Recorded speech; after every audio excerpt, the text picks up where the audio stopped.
दोस्तों नमस्कार, मैं जगन्नाथ गौतम सियासत हिंदुस्तान यूट्यूब चैनल पर आपका स्वागत है।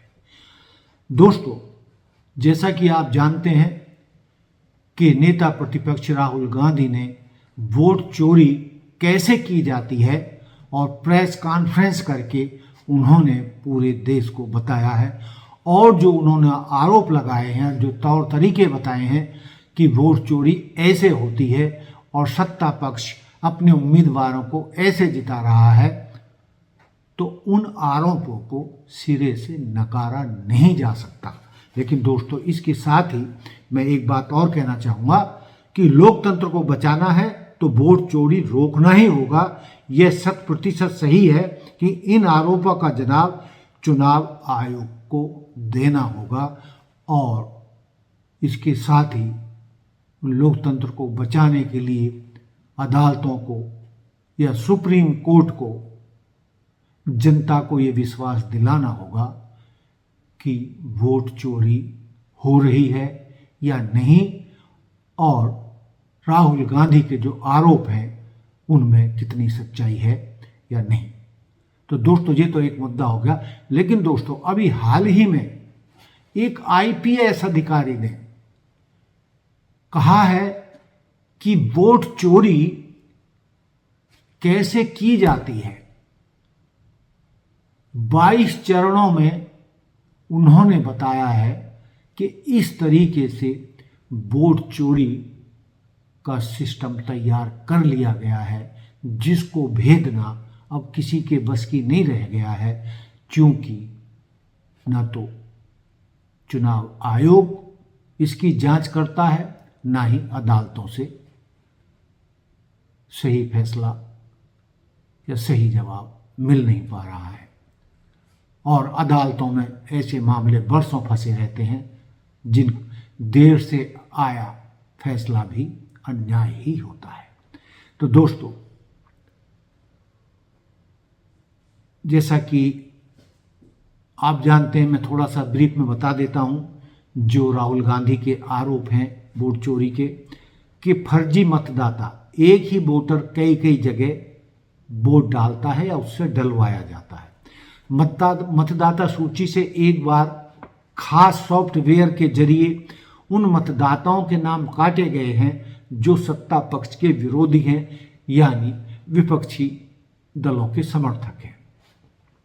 अगली बात, एक खास तरीके से उंगली में लगाने वाली जो स्याही होती है उसको हटाने का भी आरोप सामने आया है। उसके महाराष्ट्र में जो नगर निगमों के चुनाव हुए हैं, लोकल निकाय के, उसमें जो है साफ दिखा है कि लोग उंगलियों के जो स्याही का निशान है उसे तुरंत किसी खास केमिकल से हटाकर फिर वोट डालने की तैयारी कर रहे हैं।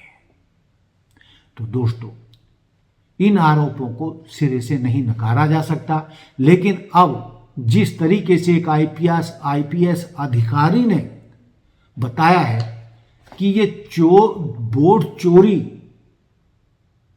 का जो आरोप है वो बिल्कुल जायज है और जो राहुल गांधी के अलावा जो और तौर तरीके अपनाए जाते हैं वोट चोरी के, इस आईपीएस अधिकारी ने बीपी अशोक, जो उत्तर प्रदेश के कैडर के आईपीएस अधिकारी रहे हैं और लखनऊ से अभी हाल ही में रिटायर हुए हैं, उन्होंने डिटेल में ये बताया है कि किस तरीके से कौन तौर तरीके वोट चोरी के लिए ये सरकार अपना रही है। और हम आईपीएस अधिकारी का एक वीडियो क्लिप भी आपके सामने दिखाने जा रहे हैं, जिससे देश की जनता को ये पूरी तरीके से यकीन हो जाएगा कि वोट चोरी का मामला बहुत गंभीर है। और जब एक आला पुलिस अधिकारी, आईपीएस अधिकारी जो इन वोट चोरी के दौरों से गुजरा है, उसके आंखों के सामने से ये सब होते हुए उन्होंने देखा है, तो जो आईपीएस अधिकारी कह रहे हैं हम आपको वीडियो दिखाएंगे। तो दोस्तों, आप अधिकारी रहे सर, अखिलेश जी या राहुल जी या विपक्ष के कोई भी नेता हो, कहते हैं बीजेपी में वोट चोरी बहुत चरम पर है, ऐसा आपको लगता है क्या? सच्चाई क्या है? देखिए, निश्चित रूप से वोट चोरी नहीं है, वोट डकैती होती है, वोट लूट होती है। लगभग 22 स्थानों पर ऐसा चरणबद्ध तरीके से चालाकी होती है। पुलिस की कहाँ ड्यूटी लगेगी ये डिसाइड बहुत पहले से होता है। किसी एक जाति या एक सिद्धांत विश्वास करने वाले को पुलिस को लगाया जाएगा, उसी तरह से पोलिंग पार्टियों की ड्यूटी लगेगी जी। और उसी तरह से सेक्टर मजिस्ट्रेट की ड्यूटी लगेगी। जो लोग जो कार्यालय खुलते हैं पुलिस के या मजिस्ट्रेट्स के, उस तरह वहाँ भी ये दिक्कतें आती हैं। फिर कहाँ बैरियर लगने हैं, कौन लोग वोटर्स को रोक सकते हैं, कौन नहीं रोक सकते हैं, पोलिंग एजेंट कौन होंगे, हर चीज पर कहीं ना कहीं वोटिंग का जो प्रोसेस है उसमें दिक्कत होती है। कहीं कहीं तो यहाँ तक कि वहां पर जो सीट ही चोरी कर ली है, सीट ही पर डकैती है। आगरा की जो सीट है वो रिजर्व सीट है, लेकिन आगरा के जो एमपी है वो रिजर्व सीट के नहीं है, रिजर्व कास्ट के नहीं है। 1 घंटे में जांच हो सकती है, लेकिन अभी तक कई साल से जांच नहीं हो पाई है कि आगरा की रिजर्व सीट पर अनरिजर्व कैटेगरी के व्यक्ति, हालांकि हमारे वो बहुत पुराने मित्र हैं, माननीय आदरणीय है, लेकिन वो शेड्यूल्ड कास्ट नहीं है जी। शेड्यूल्ड कास्ट का सर्टिफिकेट भी नहीं है और वो सांसद है। तो निश्चित रूप से जब सांसद की सीट पर डकैती हो रही है, उसका अपहरण हो रहा है, हाईजैकिंग हो रही है, तो वोट चोरी वोट डकैती तो बहुत छोटी चीज है। ये बहुत बड़ी साजिश है और इस साजिश से पर्दा हटना बहुत जरूरी है। और वो कैसे हटेगा ये बड़ी समस्या है, क्योंकि हम देख पा रहे हैं कि अदालतों में मामले जाते हैं और वर्षों वर्षों लटके रहते हैं, लेकिन कोई भी फैसला समय से नहीं आता और वो 5-5 साल भी गुजर जाते हैं, उससे ज़्यादा भी गुजर जाते हैं।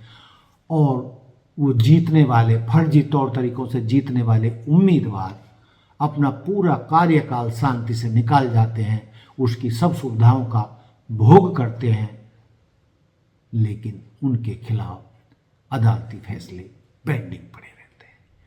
तो दोस्तों, मैं एक बार ये कहते हुए कि चुनाव आयोग और अदालतों को देश के सामने, देश की जनता के सामने ये स्पष्ट करना होगा कि वोट चोरी के जो तौर तरीके अपनाए जा रहे हैं उनमें कितनी सच्चाई है, और यदि सच्चाई है तो ये लोकतंत्र की हत्या हो रही है, और लोकतंत्र को यदि बचाना है तो वोट चोरी को भी रोकना होगा।